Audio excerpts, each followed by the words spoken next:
Many capitalist societies pride themselves on offering consumers freedom in the form of options, but you don't have to look much further than menus with over 20 types of tea to find that this excessive freedom of choice may lead to paralysis instead of liberation.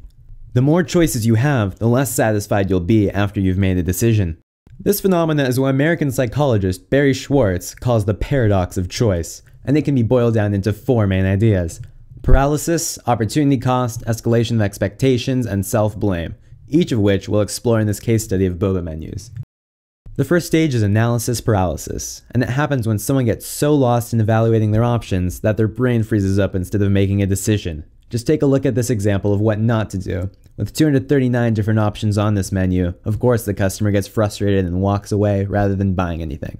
This leads into the second stage, featuring what economists call opportunity costs, the loss of potential gain from other alternatives when one alternative is chosen, where after you've finally bought your drink, you think about all the ones you could have chosen instead, and these foregone options take away happiness from your decision long after you've made it. The third stage is what Schwartz calls the escalation of expectations. If you didn't have any options, your expectations are low because you don't know or think about what you're missing, but adding options of lychee versus tapioca or chocolate banana versus taro increases your expectations as you think about how perfect your tea could be. These expectations mean you'll never be pleasantly surprised, which is why Schwartz says the secret to happiness is low expectations, something too much choice takes away. The fourth and final stage is self-blame. When you finally start drinking that subpar tea, you can ask yourself who's responsible for your suffering. Well, it's you. With so many options, you could have done better. You blame yourself for your regret, and in the process, tarnish your experience. But you know you're gonna finish that $6 sunken cost symbol of your failure anyway, because you're irrational. Now that we've covered how some boba shops fall prey to the paradox of choice, let's look at some solutions we can implement. You see, a certain amount of options allows customers to find the tea that best matches their taste, but it's clunky menu design and the lack of recommendations that overload certain customers. The main way of reducing choice overload is to offer the consumer some defaults. All things being equal, consumers are most likely to choose the default options, and you can feature a list of the most popular combos or highlight specialty drinks through the elegant menu design.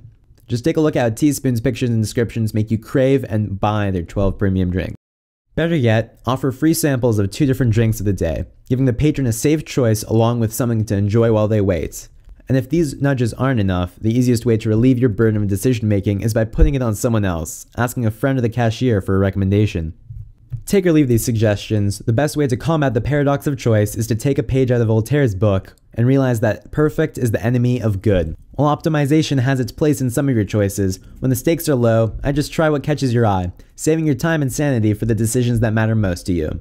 And when it comes to boba, make your decision the right one.